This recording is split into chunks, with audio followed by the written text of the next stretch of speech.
আজকে আমরা পড়ব জীববিজ্ঞান দ্বিতীয় পত্রের দ্বিতীয় অধ্যায় প্রাণীর পরিচিতি এর মধ্যে ঘাসফড়িং। তোমাদের সিলেবাসে যে ঘাসফড়িং দেওয়া আছে এটা কিন্তু সবুজ ঘাসফড়িং না। যদি জিজ্ঞাসা করে যে তোমার সিলেবাসে যে ঘাসফড়িং আছে এটা কী রঙের, তোমরা কখনো বলবা না যে ঘাসফড়িং সবুজ। তোমাকে বলতে হবে যে আমাদের সিলেবাসে যেই ঘাসফড়িং আছে ওটার নাম হচ্ছে পিকিলোসেরাস পিকটাস, মানে হচ্ছে নানান রঙিন ঘাসফড়িং। অর্থাৎ এই ঘাসফড়িংটা হবে রঙিন, সবুজ বলবো না। হ্যাঁ, ওকে। তো ঘাসফড়িংয়ের প্রথম থেকে একটা আলোচনা করব যে পঙ্গপাল। তো পঙ্গপাল কাদের সাথে রিলেটেড? ঘাসফড়িংয়ের সাথে রিলেটেড। তারপর আমরা জানি যে ঘাসফড়িং হচ্ছে আর্থ্রোপোডা পরের প্রাণী। তাদের সন্ধিপথে উপাঙ্গ আছে, এদের সন্ধিপথে পা আছে যেটাকে বলে। হ্যাঁ, এগুলা পুঞ্জাক্ষী আছে, অ্যান্টেনা আছে, এগুলো আমরা বিস্তারিত সামনে জানবো। তো এখান থেকে বৈজ্ঞানিক নামটা একটু জেনে নিই, পিকিলোসেরাস পিকটাস।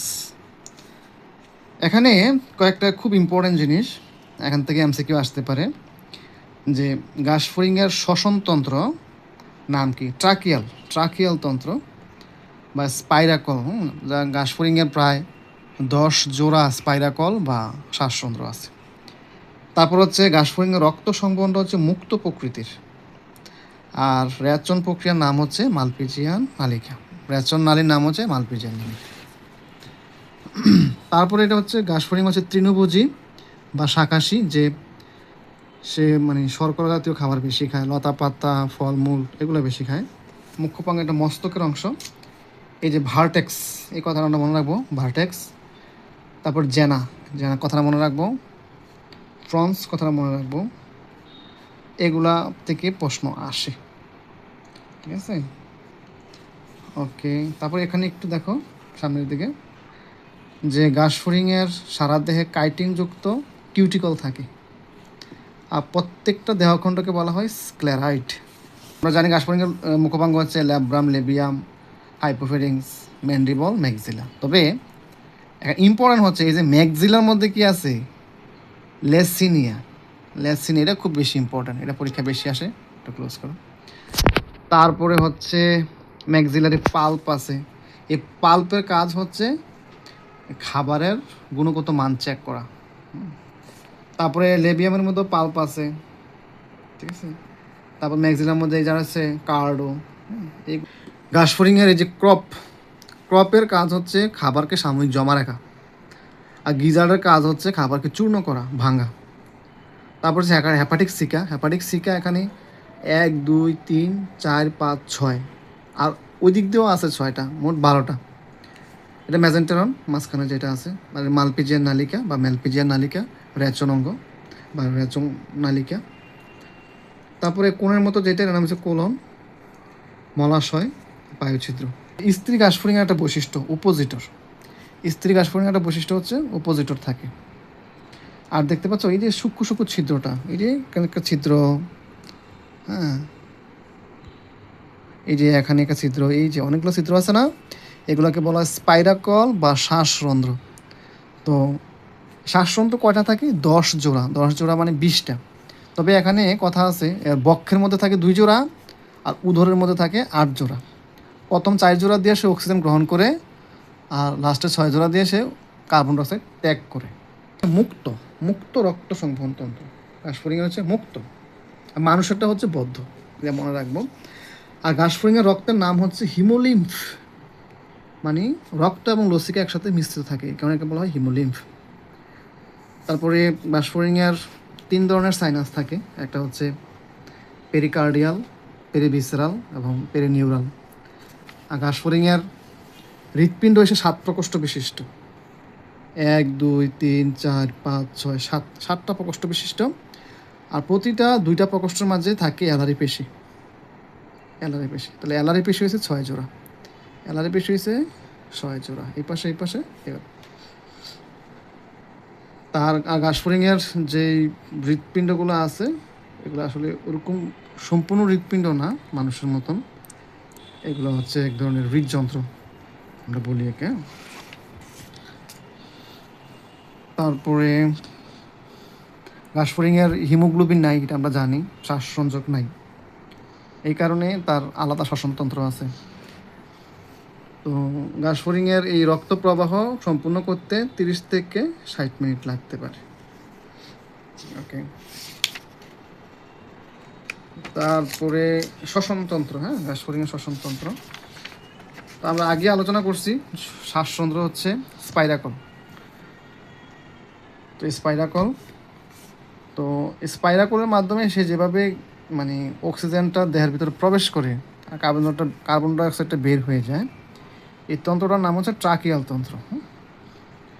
তো কীভাবে যায়, তো আমরা যদি একটু, আমি এখানে ছবিটা নাই, আমি একটু মুখে মুখে একটু বলে দিই। প্রথমে হচ্ছে স্পাইরাকল, তারপরে এট্রিয়াম, তারপরে কপাটিকা, তারপরে ট্রাকিয়া, ট্রাকিউল কোষ, ট্রাকিউল, প্রান্তীয় থলি, দেহকোষ। এভাবে যেভাবে যাবে সেভাবে আবার ফিরে আসবে। তো এখানে এই ছবিটা নাই হয়তো বা। ওকে, তারপর হচ্ছে রেচন তন্ত্র। আমরা তো আগেই বলছি যে ম্যালপিজিয়ান নালিকা হচ্ছে রেচন অঙ্গ। আর আমরা জানি যে ঘাসফড়িংয়ের দেহের ভিতরে যেই রেচন পদার্থটা তৈরি হয় নাম হচ্ছে ইউরিক অ্যাসিড। এটা হচ্ছে কি ইউরিক অ্যাসিড, ইউরিক অ্যাসিড উৎপন্ন হয়। এই uric acid, uric acid, uric acid উৎপন্ন হয় এবং এই ইউরিক অ্যাসিডটা আবার পাইপথ দিয়ে ঘাসফড়িংয়ের মলের সাথে বের হয়ে যায়। ঘাসফড়িং কিন্তু প্রস্রাব করে না, বুঝছো? তো ঘাসফড়িংয়ের পুঞ্জাক্ষী, পুঞ্জাক্ষী দেখো ওমাটেরিয়াম, আগেই বলে ফেলছি। তো একটা ওমাটেরিয়ামের মধ্যে মানে কতগুলো অংশ আছে, যেমন কর্নিয়াজেন কোষ। দেখো এই কর্নিয়াজেন কোষটা আবার পরিণত ঘাসফড়িংয়ের মধ্যে আবার নাও থাকতে পারে। সবচেয়ে ইম্পর্টেন্ট হচ্ছে আইরিশ রঞ্জক আবরণ এবং রেটিনাল রঞ্জক আবরণ। এই যে ঘাসফড়িং দিনের বেলা স্বচ্ছ দেখে, স্পষ্ট দেখে, এবং রাতের বেলা অন্ধকার ঝাপসা দেখে, এর মেইন কারণটা হচ্ছে কিন্তু এই রঞ্জক আবরণগুলো। এই রঞ্জক আবরণগুলোর কারণ দিনের বেলা এগুলা প্রসারিত থাকে, এই কারণে সে স্পষ্ট দেখে, আর সন্ধ্যায় বা মৃদু আলোতে এগুলা সংকুচিত হয়ে যায়। তাইলে কি হয়, মানে বিভিন্ন আলোর প্রতিবিম্ব সৃষ্টি হওয়ার কারণে বা একটা ঝাপসা ছবি আসে। তো এই মেইন কারণ হচ্ছে আইরিশ রঞ্জক আবরণ এবং রেটিনাল রঞ্জক আবরণ। আর এই আলোটা তো পড়ে কর্নিয়ার মধ্যে, তবে এই আলোক রশ্মি শোষণ করে হচ্ছে র্যাবডোম। এই প্রতিবিম্ব সৃষ্টিতে এবং আলোক রশ্মি শোষণে আসলে র্যাবডোমের অনেক ভূমিকা রয়েছে। তারপরে আমরা এদিকে চলে আসি, যেটা আমরা জানি উজ্জ্বল আলোকে বলা হয় অ্যাপোজিশন, আর অন্ধকার বা তিমির আলোতে বলা হয় সুপারপজিশন। তো আমরা কীভাবে মনে রাখবো, আলোতে ঘাসফড়িং স্পষ্ট দেখে, কারণ আমরা মানুষ আলোতে খুব স্পষ্ট দেখি, কিন্তু অন্ধকারে আমরা দেখি না। কিন্তু আমি মনে রাখবো এভাবে যে সুপারম্যানরা হয়তো রাতে দেখে। তো সুপার পজিশন মানে হচ্ছে রাতে যারা দেখে, সুপার পজিশন রাতের বেলা, এই ঝাপসা দেখে, এটাকে সুপার পজিশন বলা হয়। আর প্রজনন তন্ত্রের মধ্যে একটা জিনিস খুব ইম্পর্ট্যান্ট, এটা হচ্ছে ঘাসফড়িংয়ের স্ত্রী প্রজনন তন্ত্র। স্ত্রী প্রজনন তন্ত্রের মধ্যে একটা জিনিস হচ্ছে স্পার্মাথিকা। তো অনেকে এটা জিনিসটা বোঝে না যে স্ত্রী প্রজনন তন্ত্রে কেন স্পার্মাথিকা থাকবে। আসলে মানে স্ত্রী প্রজনন তন্ত্রে মানে শুক্রাণু তো অবশ্যই পুরুষ ঘাসফড়িংই হয়, কিন্তু ওই শুক্রাণুগুলা স্ত্রী দেহে যাওয়ার পরে যে জায়গায় দেহা সাময়িক জমা থাকে ওইটাকে বলা হয় স্পার্মাথিকা। তো এইটা প্রায় পরীক্ষায় আসে যে স্পার্মাথিকা কোন প্রজননতন্ত্রের অংশ, স্ত্রী প্রজননতন্ত্রের অংশ বা শুক্রধানী, বাংলায় বলা হয় শুক্রধানী। তারপরে ঘাসফড়িংয়ের যে উপজিটর, এটা স্ত্রী ঘাসফড়িংয়ের একটা লক্ষণ বৈশিষ্ট্য। ঘাসফড়িং প্রায় 200টার মতো ডিম পারে, ঘাসফড়িং প্রায় 200টার মতো ডিম পারে। আর ঘাসফড়িংয়ের রূপান্তর হচ্ছে অসম্পূর্ণ রূপান্তর। ঘাসফড়িংয়ের রূপান্তর কি অসম্পূর্ণ রূপান্তরে, যেটাকে বলা হয় ইনকমপ্লিট মেটামরফোসিস অথবা হেমি মেটাবোলাস। আর ঘাসফড়িংয়ের ক্ষেত্রে এই চক্রটা হচ্ছে ডিম থেকে নিম্ফ থেকে পূর্ণাঙ্গ প্রাণী। আর সম্পূর্ণ রূপান্তর যেমন ব্যাং, প্রজাপতি, তাদের ক্ষেত্রে ডিম থেকে লার্ভা থেকে পিউপা থেকে ইমোগো। এটা হচ্ছে সম্পূর্ণর জন্য। আর অসম্পূর্ণ বা ঘাসফড়িংয়ের জন্য ডিম, নিম্ফ, পূর্ণাঙ্গ প্রাণী। আর ঘাসফড়িং 5 বার খোলক বদলায়। কয়বার খোলক বদলায়? 5 বার।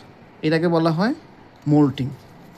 তো বিভিন্ন হরমোনের কারণে সে করতে পারে মোল্টিংটা, যেমন প্রোথোরাসিক যে গ্রন্থি আছে এখান থেকে একডাইসন হরমোন নিঃসৃত হয়। একডাইসন এটা মোল্টিংয়ের কাজটা করে।